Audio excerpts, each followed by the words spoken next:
Hey guys, just wanted to give you a quick season update. Chris and I agreed this year that we were going to show you everything, including the hunts where we don't see deer. As public land hunters, that does happen to us. I'm sure it happens to a lot of the pros also, you just don't see those. I know a lot of private land guys that it happens to. Unfortunately, I had a little bit more of those sits than I wanted this year. And I've alluded to it in several videos. I'm not sure if they're ones you'll see or not, that I've just been bouncing around everywhere trying to find a buck that I wanted. It hasn't worked out yet. It's just the way it is. And also by the nature of it, I haven't hunted within 100 yards of the same spot at all this year. So I'm just bouncing all over the place. That makes it a little bit harder to pick up on deer, I think. That's probably my fault. If I could go back, I'd do it a little bit differently. But these are some of the hunts and kind of the situations around it that you're not going to see. So October 16th, you hear me talk about the marsh all the time. We talked about it a lot last year. We never did pick up on any mature bucks in the marsh in the early season like we did last year. They just didn't come around. I'm sure they will as the rut's firing up, but time hasn't worked out for us to get there. So I hunted the marsh on the 16th, didn't see a single deer. In hindsight, I probably pushed in a little bit too far, but it is what it is. On the 18th, I tried to hunt a thick peninsula that I thought there might be big bucks bedding in. I still do believe that. I just never did see them. I ended up, the wind was swirling. I just backed out of there and moved somewhere else. I had anticipated saddle hunting, so I didn't have my tripod. I had my camera arm. And once I finally did, I think I sat down somewhere random, like 100 yards off the road, and transitioned between thick cover to more thick cover. I didn't have my fluid head, so I just kind of sat there. I never did see anything that night either. October 25th, I went back to the peninsula that I tried to hunt on the 18th. I did sneak in there. I had a good steady wind. I bumped a doe on the way in on a heavy trail along some sorghum that had some small scrapes, probably young bucks, but a lot of sign through there. My gut told me I really probably should hunt the trail, but I figured if I did, I would just see does, so I pushed in further. I did bump that one doe out. Did not see any other deer. On the way out, I bumped another deer. I don't know how big it was, what it was, but that, in hindsight, should have hunted that.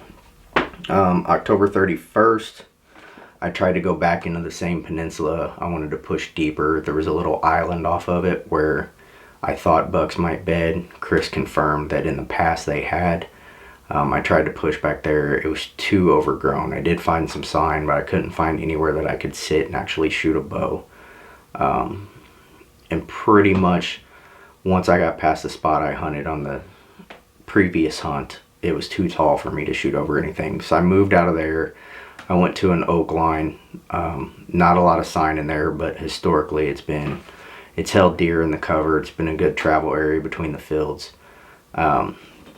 I saw a doe that night. I heard her walking. I turned around to look. I knew she was behind me somewhere.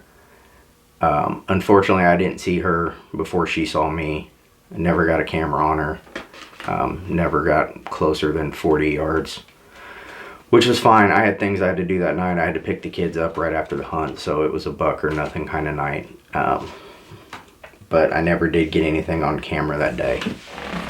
And then November 8th, the most recent hunt I did, I abandoned the CRP and I went up to the big woods anticipating saddle hunting. I went into an area that I've never been in, so I killed some time, kind of still hunted around north of where I thought I'd want to be. Found a great spot, kind of between two fields, a transition area. There was a good creek crossing. There was a good wooded transition through an ag field. I thought it would be a fantastic spot. I got one stick on the tree. I climbed up and I saw a ground blind on the other side of the creek. So I packed up, went back south of there to where I thought I was going to hunt anyway. I came down off a ridge into the little fingers that go into the valleys. And historically in this area, does like to bed down at the end of those fingers. This time was no different. I got within 10 yards of a bedded doe before she burst out of the bed. Gave her a little meh, and she stopped at 20 yards behind some branches. For whatever reason, she worked around in a circle to the other side of the bed. It looked like she was going to take a route that I thought would put her right at 35 yards. I later ranged it at 36. I was able to get an arrow nocked and get my sight dialed to 30 yards, thinking that she would be pretty alert and she would prime to run or duck the arrow per se, and she'd go pretty low to the ground. That unfortunately wasn't the case. She didn't flinch at all until the arrow hit the dirt underneath her.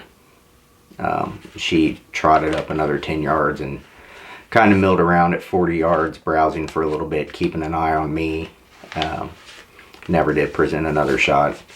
She eventually wandered off to private land, and I picked a tree and climbed up and didn't see another deer the rest of the night. So those are the hunts that you won't see. Unfortunately, I'm still working on a good way to film on the walk in so I can make these hunts where at least I bump deer or stuff like this happens.